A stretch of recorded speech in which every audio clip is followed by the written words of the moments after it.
कैसा नंबर है? भारतीय जनता पार्टी के जिला अध्यक्ष एवं भाजपा के वरिष्ठ नेता दीपक टंडन जी से बुलंद आवाज इंडिया न्यूज के खास कार्यक्रम रूबरू में डॉक्टर ज्योति राजपूत से खास बातचीत। आपका स्वागत है। मैं डॉक्टर ज्योति राजपूत बुलंद आवाज न्यूज इंडिया के खास कार्यक्रम रूबरू में आज हम ऐसी खास शख्सियत से मिलवाने जा रहे हैं जो भारतीय जनता पार्टी के जिला अध्यक्ष और वरिष्ठ भाजपा नेता आदरणीय दीपक टंडन जी। नमस्कार, आपका हमारे रूबरू में स्वागत है और आप अपनी पढ़ाई शिक्षा दीक्षा के बारे में, अपने जीवन परिचय के बारे में बताइए। सबसे पहले तो ज्योति जी मैं बहुत बहुत धन्यवाद देता हूँ बुलंद आवाज चैनल को और रूबरू के इस कार्यक्रम में आपने मुझे आमंत्रित किया, उसके लिए मैं हृदय की गहराइयों से आपको बहुत बहुत धन्यवाद देता हूँ। और मूल रूप से मैं कटनी नगर का ही रहने वाला हूँ और पढ़ाई मेरी जो हुई है वो सरस्वती उच्चतर माध्यमिक विद्यालय में अरुणोदय से लेकर 12वीं तक की पढ़ाई मेरे सभी स्कूल में हुई है। उसके बाद कॉलेज की पढ़ाई में मैंने 1 साल तिलक कॉलेज में फर्स्ट ईयर और फिर सेकेंड ईयर से लेकर एम.कॉम फाइनल तक सरावी कॉलेज में मेरा अध्ययन हुआ और उसके बाद लॉ कॉलेज से मैंने LLB की है पढ़ाई मेरी। बहुत ही अच्छा है कि एक शिक्षित युवा नेता हमारे साथ हैं। और आप ये बताइए कि राजनीति में अचानक मतलब आप तो शुरू से ही रुझान रहा है, पर राजनीति में आने का कैसे मतलब मन में आया कि राजनीति मुझे एक प्रभावी हो सकती है, समाज की सेवा कर सकते हैं राजनीति के माध्यम से? मैं अपने पूरे कार्यकाल को देखता हूँ या पूरे मेरे जो एक प्रगति का पद था उसमें शुरुआत मेरी विद्यार्थी परिषद से हुई। शुरू स्कूल में शिक्षा दीक्षा हुई, 9th क्लास में विद्यार्थी परिषद से जुड़ना हुआ और विद्यार्थी परिषद जो छात्र हित के लिए देश को आगे रखकर जो काम करने वाला संगठन है, छात्रों के हितों को रखते हुए और देश सर्वोपरि समाज सर्वोपरि इस प्रकार की विचारधारा से काम करने वाला संगठन, उसमें मैंने अपनी शुरुआत करी। और 1986-87 में विद्यार्थी परिषद से जो जुड़ा और विद्यार्थी परिषद में जब जुड़ा तो एक मैं अनुभव जरूर शेयर करना चाहूँगा आपके साथ में कि एक कार्यकर्ता कैसे तैयार होता है, वो वहाँ से शुरुआत थी। जब मेरा पहला दिन था विद्यार्थी परिषद के कार्यक्रम में, 9 जुलाई स्थापना दिवस का कार्यक्रम था, उस कार्यक्रम में गया तो स्थापना दिवस के कार्यक्रम में कुछ न कुछ रचनात्मक करने की एक उनकी कार्य पद्धति होती है। तो हम लोग तिलक कॉलेज में वॉल राइटिंग करने के लिए गए, विद्यार्थी परिषद की वॉल राइटिंग वो करने के लिए गए और मुझे हीरो मैजेस्टिक साइकिल में जो गाड़ी थी उस समय साइकिल नहीं हुआ करती थी हम लोग के पास, और हीरो मैजेस्टिक की गाड़ी में मेरे को डिब्बा पकड़ा के बैठा दिया गया और वो वॉल राइटिंग का मेरा पहला कार्यक्रम था। एक पहला अनुभव और पहला अनुभव वही से शुरुआत हुई कि कार्यकर्ता अपने संगठन के लिए क्या कर सकता है। जो पहली शिक्षा मुझे वहाँ प्राप्त हुई कि वॉल राइटिंग भी करना तो हम स्वयं करेंगे। हाँ, यहाँ से मेरी शुरुआत हुई और उसके बाद विद्यार्थी परिषद में लंबे समय तक काम किया। विद्यार्थी परिषद में नगर अध्यक्ष से लेकर जिला संयोजक, विभाग संयोजक, फिर प्रांतीय कार्यकारिणी में रहा, प्रांत सह मंत्री, प्रांत कोषाध्यक्ष, फिर राष्ट्रीय कार्यकारिणी में 5 साल राष्ट्रीय कार्यकारिणी में रहा। तो ऐसे 17-18 साल का जो मेरा विद्यार्थी जीवन पूरा था वो विद्यार्थी परिषद के लिए समर्पित होकर इस समाज के लिए, छात्रों के हितों के लिए जो काम करने चाहिए वो मैंने विद्यार्थी परिषद से पूरा उस काम को मैंने किया। उसके बाद एक खास अनुभव और एक समाज सेवा को लेकर आपका ये जुनून था जो आज तक अभी चल ही रहा है।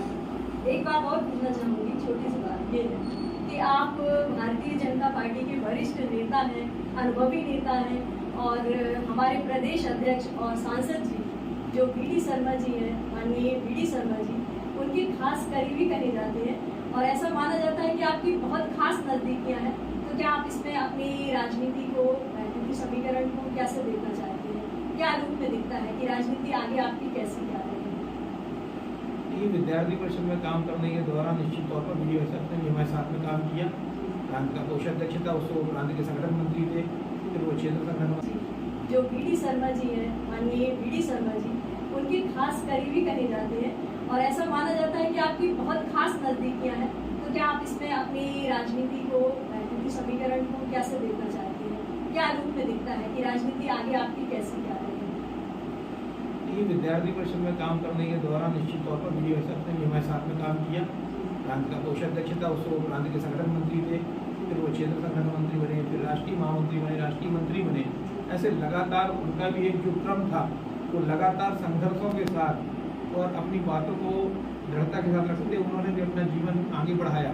और उसके बाद में विद्यार्थी के बाद राष्ट्रीय स्वयंसेवक संघ के स्वयंसेवक के रूप में मैंने लगातार काम किया। बालकाल से ही स्वयंसेवक था।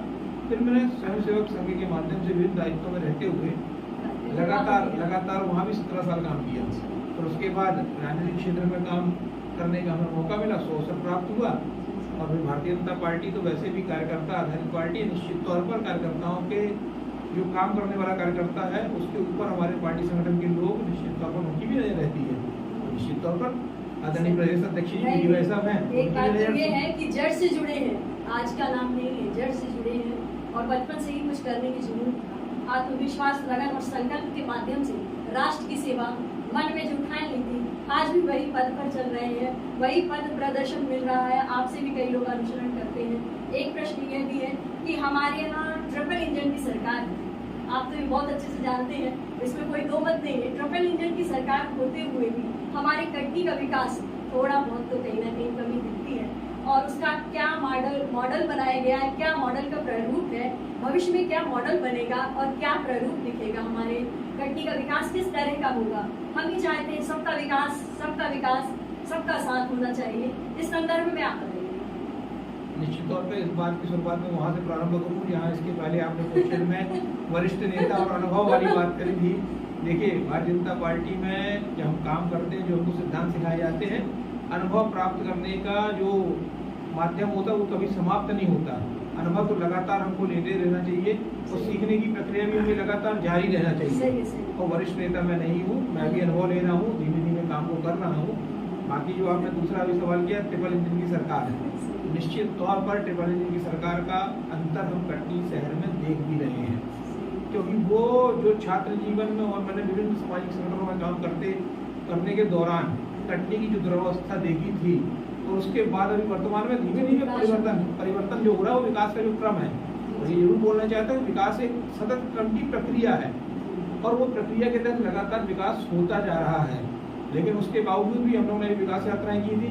उसमें ये भी बोला था कि प्रत्येक वार्ड में और जो शहर की समस्याओं को लेकर जो विकास अभी हमारा रुका हुआ है उसको भी लगातार उसको हम प्रयासरत रहेंगे और निश्चित तौर पर जो भी समस्याएं हैं वो हल करेंगे।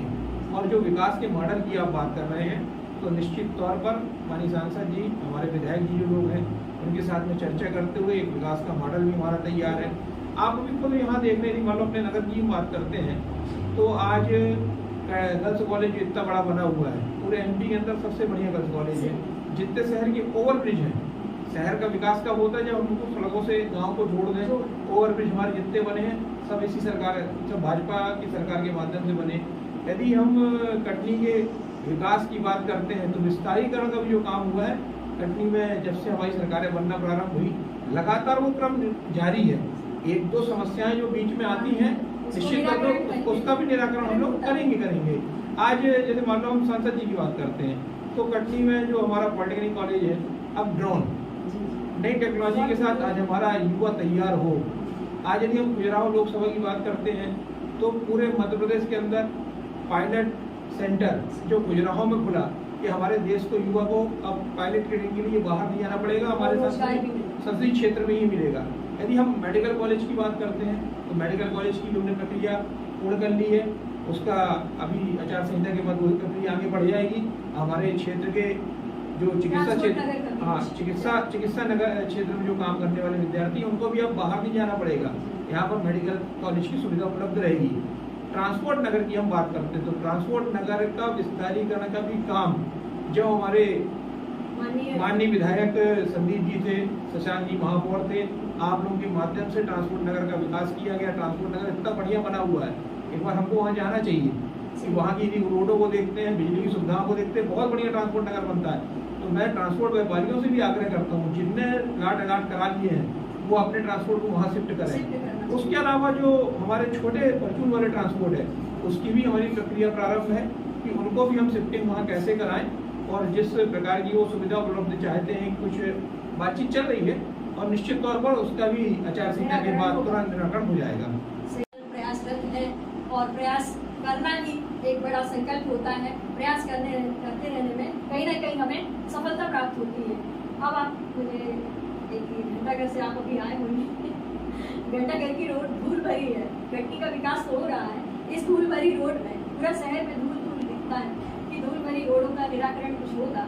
सांस लेने में प्रॉब्लम होती है क्योंकि इंडस्ट्रियल एरिया है हमारे यहाँ का और बहुत ही सघन आबादी वाला क्षेत्र है और शहर के बीच का है। उस एक घंटाघर के बारे में आप कुछ बताइए, उस रोड का कैसा क्या करें कि वहाँ की रोड अच्छी रहे, आम जनमानस को थोड़ी सी सुविधा हो। निश्चित तौर पर घंटाघर की जो है जगन्नाथ चौक से घंटाघर की जो सड़क है वो सड़क का कार्यक्रम यानी कार्य प्रक्रिया में आ चुका है। उसमें जो अभी क्या है, देखिए भारतीय जनता पार्टी सरकार का ये मानना, हम लोग सबका मानना है कि यदि मानव निर्माण कार्य कोई हो रहा है तो एक स्थायी हो। अभी एक बार उसमें रोड का बनना प्रारंभ हो चुका है। अब उसमें जो प्रक्रिया है कि आजू बाजू की जो नाले हैं, जो नालियाँ नहीं बनाई जाती हैं अच्छे तरीके से, तो फिर बरसात आएगी, फिर दिक्कत जाएगी, फिर पानी भरेगा और फिर रोड खराब हो जाएगी। तो नालियों का निर्माण का कार्य, इसके तुरंत आचार संहिता के कारण थोड़ा मामला डिले हो गया था। कुछ प्रक्रियाएं कुछ लोगों को नोटिस गए हुए हैं, उस प्रकार से वो प्रक्रिया निश्चित तौर पर अपने क्रमबद्ध तरीके से हो रही है और आपको जल्द से जल्द इसका भी इस समस्या का भी रिजल्ट मिल जाएगा। क्योंकि नालियों की सफाई, नालियों का चौड़ीकरण, क्योंकि नालियों से ही गंदगी आती है और पानी रुकता है और रोड खराब हो जाती है और रोड बह जाती है। ऐसे हमारे यहाँ के अध्यक्ष जी ने बताया है। अब आपका कोई विशेष संस्मरण हो, यदि याद आ रहा हो तो उस बारे में निश्चित तौर से जिस मात्र संगठन से हम लोग सीख कर जो हमारी कार्यशाला रही, हम सभी स्वयंसेवक के रूप में काम करते हुए आगे बढ़ते हैं और विभिन्न क्षेत्रों में काम करने के लिए जाते, चाहे विद्यार्थी परिषद में काम किया हो, चाहे वर्तमान भारतीय जनता पार्टी में काम कर रहे हैं। सेवा ही संगठन का जो हमें मूल मंत्र सिखाया गया है।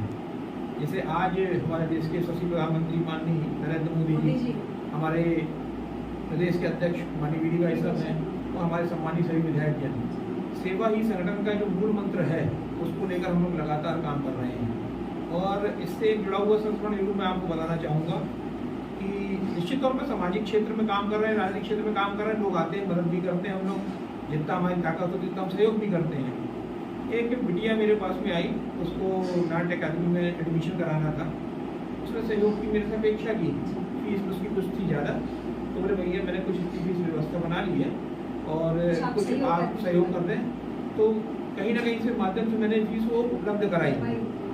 जब बिटिया का एडमिशन हो गया वहाँ पर, तो एडमिशन करने के बाद जब वो मेरे पास दोबारा आई तो वो हालांकि बहुत गरीब परिवार से थी।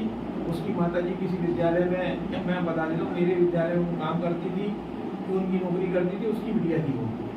जब वो बिटिया मेरे पास दोबारा आई कि भैया आपने हमें मदद की और बहुत बढ़िया हमारा एडमिशन भी हो गया, मेरी पढ़ाई प्रारंभ हो गई, तो अब मैं आपके लिए कुछ करना चाहती हूँ।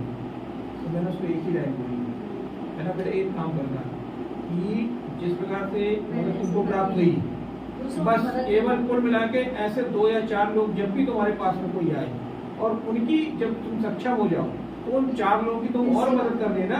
ये सबसे बड़ा मेरे लिए आपका धन्यवाद होगा। मैं यही चाहता हूँ कि लगातार एक हाथ से दूसरा हाथ बढ़ते जाए और हजारों हाथ सेवा के लिए आगे बढ़ जाए।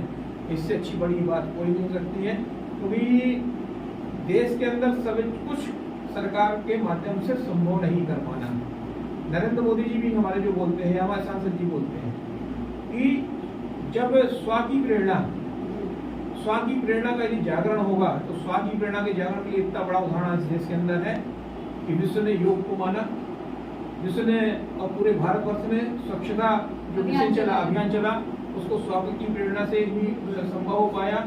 स्वयं की प्रेरणा से जितने भी प्रकल्प चलाए जा रहे हैं वर्तमान में, स्व प्रेरणा से ही यदि मान लो जहाँ लोग आगे बढ़ते तो स्व की। आपका ये कहना है कि सेवा तो करना है, लेकिन समाज सेवा तो सभी लोग करते हैं, लेकिन उसको तत्परता के साथ सही समय पर सही निर्णय लेना बहुत जरूरी होता है। क्योंकि आज यदि आप उस बच्ची का नहीं करते तो उसका 1 साल तो बर्बाद हो ही जाता। तो आज आपने जो सेवा की है उसका भविष्य बनाया है, भविष्य इसी तरह बनाते रहें और आगे बढ़ते रहें, क्योंकि बच्चों की सेवा एक सेवा नहीं होती, पूरी पीढ़ियों की सेवा कहला जाती है ना। उस बच्ची का जो आज भविष्य बन जाएगा तो भविष्य में वह अपने परिवार की भी सेवा करेगी।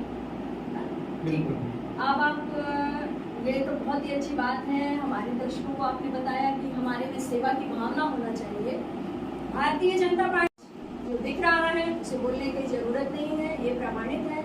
लेकिन आज हमारे यहाँ कटनी शहर में आप अध्यक्ष के रूप में एक युवा अध्यक्ष हैं और इतनी कार्यकारिणी जो बनाई जाती है उसमें सारे युवा हैं, जितने भी युवा हैं। तो हमारे युवाओं के लिए, जो हमारे युवा भाई हैं, यंग भाई हैं, बहनें हैं, उनके लिए कुछ संदेश दीजिए ताकि वो आगे बढ़ें, उनकी जो शक्ति है पॉजिटिव हो, सकारात्मक हो, सही कार्यों में लगें, सही दिशा में लगें। आप इस संदर्भ में बताइए।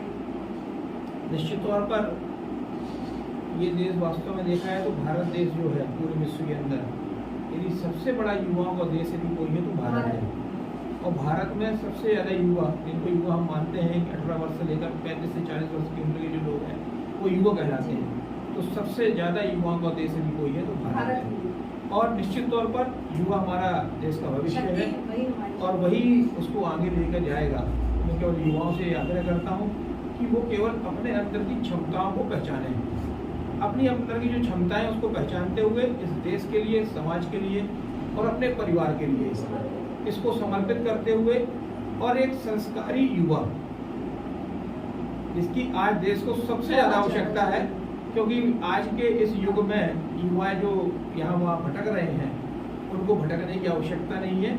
आपके अंदर बहुत चीज़ें आपके स्वयं के अंदर विद्यमान है, केवल अपनी जो पोटेंशियल है, आपकी जो शक्ति है उसको पहचानने की आवश्यकता है। यदि आपने उसको पहचान लिया और उसको सही दिशा में समाज के लिए, अपने राष्ट्र के लिए और अपने परिवार के लिए उसका उपयोग करना है। वाकई में बहुत ही प्रेरणादायक बात बताई है। युवा शक्ति राष्ट्र शक्ति विश्व शक्ति होती है और इन शक्तियों को हमें बचा कर रखना है। पॉजिटिव, सकारात्मक, अच्छे विचार, अच्छे कार्य, अच्छे व्यवहार और एक अच्छा नागरिक बनना बहुत जरूरी होता है और यही हमारे देश की शान, आन बान होती है। फिर हम मिलते हैं किसी और खास शख्सियत के साथ। नमस्कार, आपका स्वागत है। मैं डॉक्टर ज्योति राजपूत, बुलंद आवाज न्यूज इंडिया के खास कार्यक्रम रूबरू में आज हम ऐसी खास शख्सियत से मिलवाने जा रहे हैं जो भारतीय जनता पार्टी के जिला अध्यक्ष और वरिष्ठ भाजपा नेता आदरणीय दीपक टंडन जी। नमस्कार, आपका हमारे रूबरू में स्वागत है और आप अपनी पढ़ाई, शिक्षा, दीक्षा के बारे में, अपने जीवन परिचय के बारे में बताइए।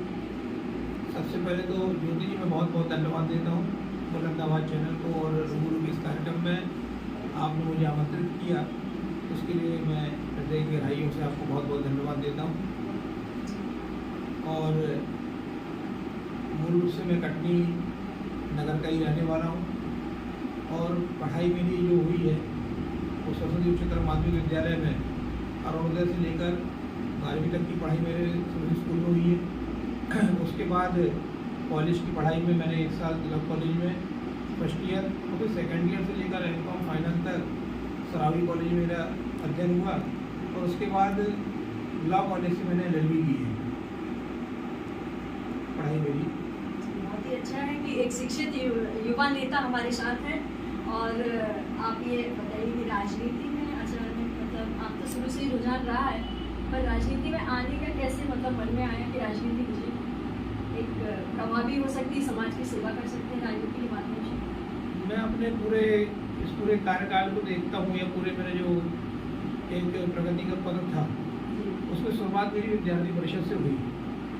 शुरू स्कूल में शिक्षा दीक्षा हुई, 9th क्लास में विद्यार्थी परिषद से जुड़ना हुआ और विद्यार्थी परिषद जो छात्र के लिए देश को आगे रखकर जो काम करने वाला संगठन है, छात्रों के हितों को रखते हुए और देश सर्वोपरि, समाज सर्वोपरि, इस प्रकार की विचारधारा से काम करने वाला जो संगठन है उसमें मैंने अपनी शुरुआत करी। और 1986-87 में विद्यार्थी परिषद से जो जुड़ा, तो विद्यार्थी परिषद में जब जुड़ा तो एक मैं अनुभव जरूर शेयर करना चाहूँगा आपके साथ में कि एक कार्यकर्ता कैसे तैयार होता है, वो वहाँ से शुरुआत थी। जब मेरा पहला दिन था विद्यार्थी परिषद के कार्यक्रम में, 9 जुलाई स्थापना दिवस का कार्यक्रम था, उस कार्यक्रम में गया तो स्थापना दिवस के कार्यक्रम में कुछ न कुछ रचनात्मक करने की एक उनकी कार्य पद्धति होती है। तो हम लोग तिलक कॉलेज में वॉल राइटिंग करने के लिए गए, विद्यार्थी परिषद की वॉल राइटिंग वो करने के लिए गए और मुझे हीरो मैजेस्टिक साइकिल में, और जो गाड़ी थी उस समय साइकिल नहीं हुआ करती थी हम लोग के पास, और हीरो मैजेस्टिक की गाड़ी में मेरे को डिब्बा पकड़ा के बैठा दिया गया और वो वॉल राइटिंग का मेरा पहला कार्यक्रम था। एक पहला अनुभव, और पहला अनुभव वही से शुरुआत हुई कि कार्यकर्ता अपने संगठन के लिए क्या कर सकता है। जो पहली शिक्षा मुझे वहाँ प्राप्त हुई कि वाइल राइटिंग भी करना तो हम स्वयं करेंगे। हाँ, यहाँ से मेरी शुरुआत हुई और उसके बाद विद्यार्थी परिषद में लंबे समय तक काम किया। विद्यार्थी परिषद में नगर अध्यक्ष से लेकर जिला संयोजक, विभाग संयोजक, फिर क्रांति कार्यकारिणी में रहा, प्रांत सह मंत्री, प्रांत कोषाध्यक्ष, फिर राष्ट्रीय कार्यकारिणी में 5 साल राष्ट्रीय कार्यकारिणी में रहा। तो ऐसे 17-18 साल का जो मेरा विद्यार्थी जीवन पूरा था वो विद्यार्थी परिषद के लिए समर्पित होकर इस समाज के लिए, छात्रों के हितों के लिए जो काम करने चाहिए वो मैंने विद्यार्थी परिषद से पूरा उस काम को मैंने किया। उसके बाद एक खास अनुभव और एक समाज सेवा को लेकर आपका ये जुनून था जो आज तक अभी चल ही रहा है। एक बात और पूछना चाहूंगी, छोटी सी बात ये है कि आप भारतीय जनता पार्टी के वरिष्ठ नेता हैं, अनुभवी नेता हैं और हमारे प्रदेश अध्यक्ष और सांसद जी जो वी.डी. शर्मा जी हैं, माननीय वी.डी. शर्मा जी, उनके खास करीबी कहे जाते हैं और ऐसा माना जाता है कि आपकी बहुत खास नज़दीकियाँ हैं। तो क्या आप इसमें अपनी राजनीति को, राजनीति समीकरण को कैसे देखना चाहते हैं? क्या रूप में दिखता है कि राजनीति आगे आपकी कैसी क्या है? ये विद्यार्थी परिषद में काम करने के दौरान निश्चित तौर पर वी.डी. शर्मा ने हमारे साथ में काम किया। प्रांत का कोषाध्यक्ष था, उसको प्रांत के संगठन मंत्री थे, फिर वो क्षेत्र संगठन मंत्री। जो वी.डी. शर्मा जी हैं, माननीय वी.डी. शर्मा जी, उनके खास करीबी कहे जाते हैं और ऐसा माना जाता है कि आपकी बहुत खास नज़दीकियाँ हैं। तो क्या आप इसमें अपनी राजनीति को, राजनीति समीकरण को कैसे देखना चाहते हैं? क्या रूप में दिखता है कि राजनीति आगे आपकी कैसी क्या है? ये विद्यार्थी परिषद में काम करने के दौरान निश्चित तौर पर वी.डी. शर्मा ने हमारे साथ में काम किया। प्रांत का कोषाध्यक्ष था, उसको प्रांत के संगठन मंत्री थे, फिर वो क्षेत्र संगठन मंत्री बने, फिर राष्ट्रीय महामंत्री बने, राष्ट्रीय मंत्री बने। ऐसे लगातार उनका भी एक जो क्रम था वो लगातार संघर्षों के साथ और अपनी बातों को दृढ़ता के साथ रखते उन्होंने भी अपना जीवन आगे बढ़ाया। और उसके बाद में विद्यार्थी के बाद राष्ट्रीय स्वयंसेवक संघ के स्वयंसेवक के रूप में मैंने लगातार काम किया। बालकाल से ही स्वयंसेवक था। फिर मैंने स्वयंसेवक संघ के माध्यम से विभिन्न दायित्वों में रहते हुए लगातार वहाँ भी 17 साल काम किया। और उसके बाद राजनीतिक क्षेत्र में काम करने का हमें मौका मिला, अवसर प्राप्त हुआ। और फिर भारतीय जनता पार्टी तो वैसे भी कार्यकर्ता आधारित पार्टी है। निश्चित तौर पर कार्यकर्ताओं के जो काम करने वाला कार्यकर्ता है उसके ऊपर हमारे पार्टी संगठन के लोग निश्चित तौर पर उनकी भी नजर रहती है। निश्चित तौर पर आदरणीय प्रदेश अध्यक्ष जी साहब हैं, एक बात तो ये है कि जड़ से जुड़े हैं, आज का नाम नहीं है, जड़ से जुड़े हैं और बचपन से ही कुछ करने की जुनून, आत्मविश्वास, लगन और संकल्प के माध्यम से राष्ट्र की सेवा मन में जो ठान ली थी, आज भी वही पद पर चल रहे हैं, वही पद प्रदर्शन मिल रहा है। आपसे भी कई लोग अनुसरण करते हैं। एक प्रश्न ये भी है कि हमारे यहाँ ट्रिपल इंजन की सरकार है, आप तो ये बहुत अच्छे से जानते हैं, इसमें कोई दो मत नहीं है। ट्रिपल इंजन की सरकार होते हुए भी हमारे कटनी का विकास थोड़ा बहुत तो कहीं ना कहीं कमी दिखती है और उसका क्या मॉडल बनाया गया है, क्या मॉडल का प्रारूप है, भविष्य में क्या मॉडल बनेगा और क्या प्रारूप दिखेगा, हमारे कटनी का विकास किस तरह का होगा। हम ही चाहते हैं सबका विकास, सबका साथ होना चाहिए। इस संदर्भ में आप बताइए। निश्चित तौर पर इस बात की शुरुआत में वहाँ से प्रारंभ करूँ जहाँ इसके पहले आपने क्वेश्चन में वरिष्ठ नेता और अनुभव वाली बात करी थी। देखिए, भारतीय जनता पार्टी में जब हम काम करते हैं, जो हमको सिद्धांत सिखाए जाते हैं, अनुभव प्राप्त करने का जो माध्यम होता है वो कभी समाप्त नहीं होता। अनुभव को लगातार हमको लेते रहना चाहिए और सीखने की प्रक्रिया भी हमें लगातार जारी रहना चाहिए। और वरिष्ठ नेता मैं नहीं हूँ, मैं भी अनुभव ले रहा हूँ, धीमे धीमे काम को कर रहा हूँ। बाकी जो आपने दूसरा भी सवाल किया, ट्रिपल इंजन की सरकार है। निश्चित तौर पर ट्रिपल इंजन की सरकार का अंतर हम कटनी शहर में देख भी रहे हैं, क्योंकि वो जो छात्र जीवन में और मैंने विभिन्न सामाजिक संगठनों में काम करने के दौरान कटनी की जो दुर्वस्था देखी थी, और उसके बाद अभी वर्तमान में धीमे धीमे परिवर्तन जो हो रहा है वो विकास का जो क्रम है, और ये जरूर बोलना चाहता हूँ, विकास एक सतत क्रम की प्रक्रिया है और वो प्रक्रिया के तहत लगातार विकास होता जा रहा है। लेकिन उसके बावजूद भी हम लोगों ने विकास यात्राएं की थी, उसमें ये भी बोला था कि प्रत्येक वार्ड में और जो शहर की समस्याओं को लेकर जो विकास अभी हमारा रुका हुआ है उसको भी लगातार उसको हम प्रयासरत रहेंगे और निश्चित तौर पर जो भी समस्याएं हैं वो हल करेंगे। और जो विकास के मॉडल की आप बात कर रहे हैं, तो निश्चित तौर पर माननीय सांसद जी, हमारे विधायक जी जो लोग हैं, उनके साथ में चर्चा करते हुए एक विकास का मॉडल भी हमारा तैयार है। आप भी खुद यहाँ देखने यदि मान लो अपने नगर की बात करते हैं तो आज गर्ल्स कॉलेज इतना बड़ा बना हुआ है, पूरे MP के अंदर सबसे बढ़िया गर्ल्स कॉलेज है। जितने शहर के ओवर ब्रिज हैं शहर का विकास कब होता है जब हम उनको सड़कों से गांव को जोड़ दें। ओवरब्रिज हमारे जितने बने हैं सब इसी सरकार, सब भाजपा की सरकार के माध्यम से बने। यदि हम कटनी के विकास की बात करते हैं तो विस्तारीकरण का भी जो काम हुआ है कटनी में, जब से हमारी सरकारें बनना प्रारंभ हुई, लगातार वो क्रम जारी है। एक दो समस्याएं जो बीच में आती हैं निश्चित तौर पर उसका भी निराकरण हम लोग करेंगे। आज जैसे मान लो हम सांसद जी की बात करते हैं तो कटनी में जो हमारा पॉलिटेक्निक कॉलेज है, अब ड्रोन नई टेक्नोलॉजी के साथ आज हमारा युवा तैयार हो। आज यदि हम खजुराहो लोकसभा की बात करते हैं तो पूरे मध्य प्रदेश के अंदर पायलट सेंटर जो खजुराहो में खुला, कि हमारे देश को युवा को अब पायलट ट्रेनिंग के लिए बाहर नहीं जाना पड़ेगा, हमारे संसदीय क्षेत्र में ही मिलेगा। यदि हम मेडिकल कॉलेज की बात करते हैं तो मेडिकल कॉलेज की भी हमने प्रक्रिया पूर्ण कर ली है। उसका अभी आचार संहिता के बाद वही प्रक्रिया आगे बढ़ जाएगी। हमारे क्षेत्र के जो चिकित्सा क्षेत्र चिकित्सा नगर क्षेत्र में जो काम करने वाले विद्यार्थी उनको भी अब बाहर नहीं जाना पड़ेगा, यहाँ पर मेडिकल कॉलेज की सुविधा उपलब्ध रहेगी। ट्रांसपोर्ट नगर की हम बात करते हैं तो ट्रांसपोर्ट नगर का विस्तारीकरण का भी काम जो हमारे माननीय विधायक संदीप जी थे, शशांक जी महापौर थे, आप लोगों के माध्यम से ट्रांसपोर्ट नगर का विकास किया गया। ट्रांसपोर्ट नगर इतना बढ़िया बना हुआ है, एक बार हमको वहाँ जाना चाहिए कि वहाँ की रोडों को देखते हैं, बिजली की सुविधाओं को देखते हैं, बहुत बढ़िया ट्रांसपोर्ट नगर बनता है। तो मैं ट्रांसपोर्ट व्यापारियों से भी आग्रह करता हूँ जिनने घाट करा लिए हैं वो अपने ट्रांसपोर्ट को वहाँ शिफ्ट करें। उसके अलावा जो हमारे छोटे परचून वाले ट्रांसपोर्ट है उसकी भी हमारी प्रक्रिया प्रारंभ है कि उनको भी हम शिफ्टिंग वहाँ कैसे कराएं, और जिस प्रकार की वो सुविधा उपलब्ध चाहते हैं, कुछ बातचीत चल रही है और निश्चित तौर पर उसका भी आचार संहिता के बाद तुरंत निराकरण हो जाएगा। प्रयासरत है और प्रयास करना ही एक बड़ा संकल्प होता है। प्रयास करते रहने में कहीं ना कहीं हमें सफलता प्राप्त होती है। अब आप मुझे एक घंटाघर से आप अभी आए होंगे, घंटाघर की रोड धूल भरी है, कटनी का विकास तो हो रहा है, इस धूल भरी रोड में पूरा शहर में धूल दिखता है कि धूल भरी रोडों का निराकरण कुछ होगा।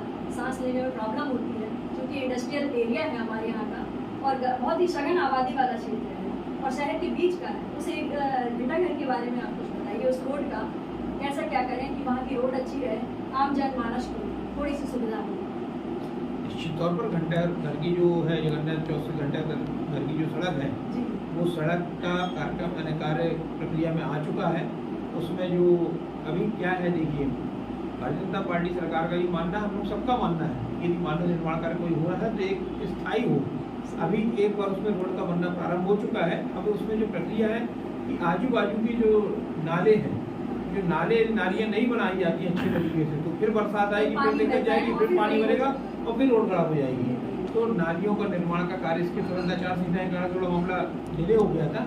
कुछ प्रक्रियाएं कुछ लोगों को नोटिस गए हुए हैं, उस प्रकार से वो प्रक्रिया निश्चित तौर पर अपने क्रमबद्ध तरीके से हो रही है और आपको जल्द से जल्द इसका भी इस समस्या का भी रिजल्ट मिल जाएगा। क्योंकि नालियों की सफाई, नालियों का चौड़ीकरण, क्योंकि नालियों से ही गंदगी आती है और पानी रुकता है और रोड खराब हो जाती है और रोड बह जाती है। ऐसे हमारे यहाँ के अध्यक्ष जी ने बताया है। अब आपका कोई विशेष संस्मरण हो, यदि याद आ रहा हो तो उस बारे में निश्चित तौर से जिस मात्र संगठन से हम लोग सीख कर जो हमारी कार्यशाला रही, हम सभी स्वयंसेवक के रूप में काम करते हुए आगे बढ़ते हैं और विभिन्न क्षेत्रों में काम करने के लिए जाते, चाहे विद्यार्थी परिषद में काम किया हो, चाहे वर्तमान भारतीय जनता पार्टी में काम कर रहे हैं। सेवा ही संगठन का जो हमें मूल मंत्र सिखाया गया है। जैसे आज हमारे देश के यशस्वी प्रधानमंत्री माननीय नरेंद्र मोदी जी, हमारे प्रदेश के अध्यक्ष माननीय वी डी भाई साहब हैं और हमारे सम्मानित सभी विधायक जन, सेवा ही संगठन का जो मूल मंत्र है उसको लेकर हम लोग लगातार काम कर रहे हैं। और इससे जुड़ा हुआ संस्मरण जरूर मैं आपको बताना चाहूँगा कि निश्चित तौर पर सामाजिक क्षेत्र में काम कर रहे हैं, राजनीतिक क्षेत्र में काम कर रहे हैं, लोग आते हैं, मदद भी करते हैं, हम लोग जितना हमारी ताकत होती है उतना हम सहयोग भी करते हैं। एक बिटिया मेरे पास में आई, उसको नाट्य अकादमी में एडमिशन कराना था, उसने सहयोग की मेरे से अपेक्षा की, फीस उसकी कुछ थी ज़्यादा, तो बोले भैया मैंने कुछ इसकी फीस व्यवस्था बना ली है और कुछ आप सहयोग कर दें। तो कहीं ना कहीं से माध्यम से मैंने फीस वो उपलब्ध कराई। जब बिटिया का एडमिशन हो गया वहाँ पर, तो एडमिशन करने के बाद जब वो मेरे पास दोबारा आई तो वो हालांकि बहुत गरीब परिवार से थी, उसकी माताजी किसी विद्यालय में, जब मैं बता देता हूँ मेरे विद्यालय में काम करती थी, जो उनकी नौकरी करती थी, उसकी बिटिया थी वो।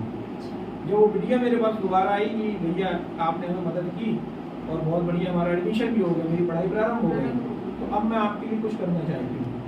तो मैंने उसको एक ही लाइन बोली, मैंने फिर एक काम करना कि जिस प्रकार से मदद तुमको प्राप्त हुई, बस केवल कुल मिला के ऐसे 2 या 4 लोग जब भी तुम्हारे पास में कोई आए और उनकी जब तुम सक्षम हो जाओ तो उन 4 लोगों की तुम और मदद कर देना। ये सबसे बड़ा मेरे लिए आपका धन्यवाद होगा। मैं यही चाहता हूँ कि लगातार एक हाथ से दूसरा हाथ बढ़ते जाए और हजारों हाथ सेवा के लिए आगे बढ़ जाए। इससे अच्छी बड़ी बात कोई नहीं हो सकती है, क्योंकि देश के अंदर सब कुछ सरकार के माध्यम से संभव नहीं कर पाना। नरेंद्र मोदी जी भी हमारे जो बोलते हैं, हमारे सांसद जी बोलते हैं कि जब स्व की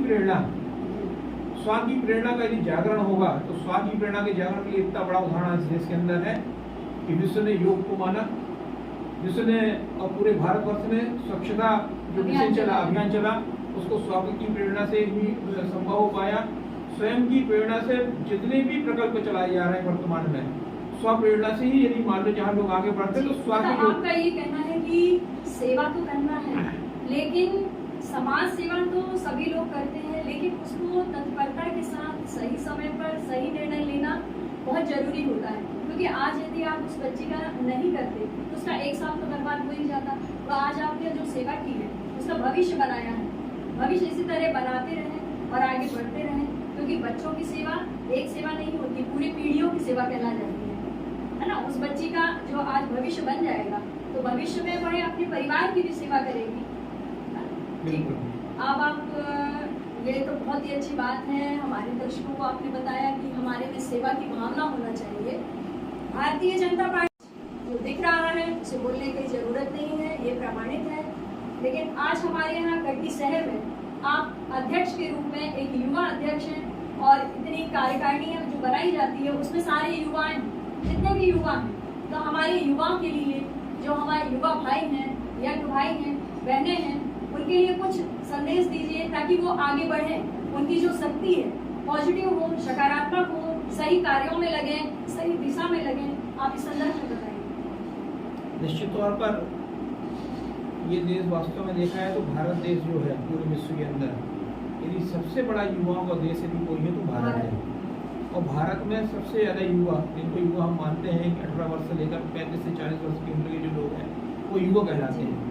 तो सबसे ज़्यादा युवाओं का देश यदि कोई है तो भारत है। और निश्चित तौर पर युवा हमारा देश का भविष्य है और वही उसको आगे लेकर जाएगा। मैं केवल युवाओं से आग्रह करता हूँ कि वो केवल अपने अंदर की क्षमताओं को पहचानें, अपनी अंदर की जो क्षमताएं उसको पहचानते हुए इस देश के लिए, समाज के लिए और अपने परिवार के लिए इसको समर्पित करते हुए और एक संस्कारी युवा जिसकी आज देश को सबसे ज़्यादा आवश्यकता है, क्योंकि आज के इस युग में युवा जो यहाँ वहाँ भटक रहे हैं उनको भटकने की आवश्यकता नहीं है। आपके अंदर बहुत चीज़ें आपके स्वयं के अंदर विद्यमान है, केवल अपनी जो पोटेंशियल है, आपकी जो शक्ति है उसको पहचानने की आवश्यकता है। यदि आपने उसको पहचान लिया और उसको सही दिशा में समाज के लिए, अपने राष्ट्र के लिए और अपने परिवार के लिए उसका उपयोग करना चाहिए। वाकई में बहुत ही प्रेरणादायक बात बताई है। युवा शक्ति राष्ट्र शक्ति, राष्ट्र शक्ति विश्व शक्ति होती है और इन शक्तियों को हमें बचा कर रखना है। पॉजिटिव, सकारात्मक, अच्छे विचार, अच्छे कार्य, अच्छे व्यवहार और एक अच्छा नागरिक बनना बहुत जरूरी होता है और यही हमारे देश की शान, आन बान होती है। फिर हम मिलते हैं किसी और खास शख्सियत के साथ। नमस्कार। बहुत बहुत